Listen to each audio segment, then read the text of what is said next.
This time, I'm the one who needs purchasing recommendations. I'm looking for the ultimate bass headphones. I want deep, booming, strong, powerful, vibrating bass. I want it to sound like subwoofers in your car or like the big speakers they have at a club. I'm not looking for the most detailed, the most clear. I'm not looking for FPS game use. This is gonna be for like music when I'm working out or just everyday use, playing games, all that stuff. I listen to funk, some rap, EDM, just like I want that crazy deep sub bass vibration all day long. Now, before you give any recommendations, first, let me talk about the headsets and headphones that I actually use, and then the devices that I've tried that not for me or things that are like I'm looking at.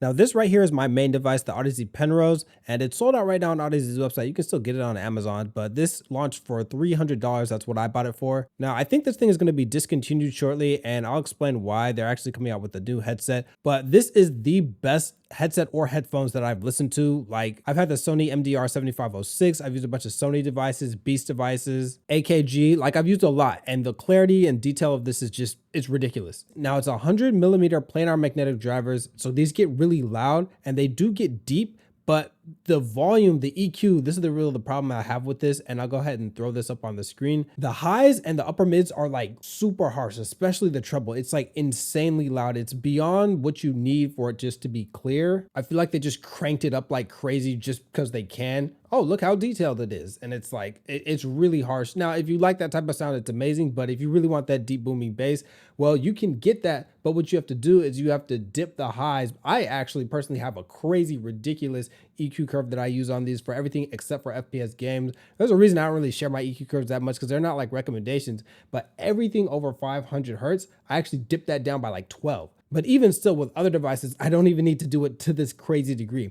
And that's still not enough. If I'm like working out and I have it at max volume, I'm still gonna have my ears like stabbed with a sword with the highs and all this like shrieking. So what I do is I actually have another EQ program, an app on my phone, and I dip the highs down even more again. Now, you can't actually boost the bass on the Penrose if you're using the app for like Odyssey because it will decrease the volume. And if you use a different app, and I don't know how, but this detects how much volume is going to it or whatever it is. But if I boost the bass or any frequency over a certain level and turn the volume to its maximum, it will actually shut off. And I've been able to replicate that consistently. So I don't think that this is like an accident. I think it's actually programmed in there. Now, Odyssey announced the Maxwell headset, and it has 90mm planar magnetic drivers. So not quite as big as the 100, so I don't know if it'll get as loud. I don't know if that's gonna be problematic. I do like the way that this padding looks. It might be good for the bass reproduction, but basically I just kind of want it to be more evened out. I mean, keep this sound, keep the clarity, keep the detail and stuff, just like make it so that I don't have to double EQ is really the thing, but I don't know how this is gonna be.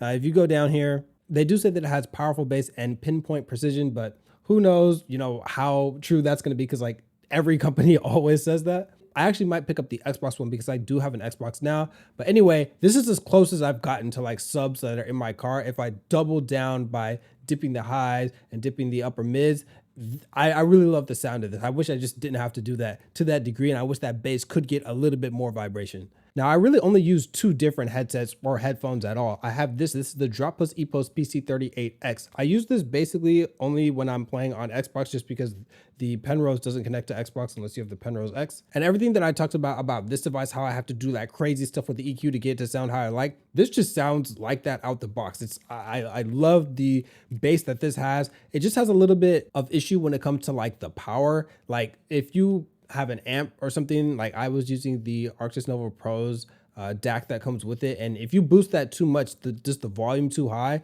then it sounds kind of like one of the drivers inside is kind of moving around, and it's just not as clean of a sound. So just have issues with that. This is 40mm drivers, so that could be why. But I do like the way that this sounds a lot. Not quite as good as this, but this is definitely on the right track. Now, this is something that audiophiles are absolutely going to hate, and that's cool because that's not really the audience for my channel anyway. But for bass heads, you'll probably have heard of this. This is the Skullcandy Crusher Evo. I actually tried this in store. I actually don't own one. I own the old Crushers, and they kind of have like a vibration motor inside. The previous one was really crude, and it was just like a controller vibrating, just like da da da da, and it was like it was like pretty funny, but it was like not very good and not very precise. This one's a whole lot better.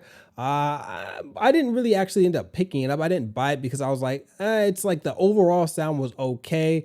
but the bass that they have, like the haptic feedback, is cool. It's just not consistent because it's not the actual drivers themselves. It's some extra motor that's doing it. So I really like the ideas. Maybe if they kept on tweaking this, but again, this is something that I'm interested in looking at. But if I can only buy one, because this is mostly going to be like for personal use, then I'm really kind of trying to decide between which of the bassiest headphones that I can get. One more device that I'm really interested in is the VZR Model One. They don't really mention anything about bass on this thing, though the padding does look like it could be pretty interesting for that, so it could trap some in. They're really talking more about like crosswave technology and how they're redirecting sound waves, which can make the soundstage sound a bit wider. As far as like actual precision in game, I highly doubt that that's actually going to improve that, because that's not really how sound works. It does seem interesting. Like, I play FPS games, but that's not like my main competitive thing. I play fighting games primarily. So, I mean, this would be cool and I might review it, but it's like this is one of the main reasons that I haven't, is just the price. And it's not that many people are going to watch it. It's a niche product. It's cool. It's just, I don't know, I'm looking for super massive bass, and that doesn't seem like it's a really big selling point of this thing. And honestly, I didn't see it mentioned at all. Now moving on to some devices that I've used or have but don't use anymore. First is the Sony Extra Bass, this one MDR XB550AP. Now this is actually 30mm driver, so it doesn't actually even get that loud. And this is one of those devices where the EQ is so off that it's not just like, oh, they're going for powerful bass and everything else is kind of tuned decently. This makes all of like vocals. I was playing Mass Effect with this. It makes vocals sound a lot more gruff and like kind of like if you've ever listened to Chris Sabat, like his earlier voices, and then like now where everything just kind of sounds like an old man like Piccolo.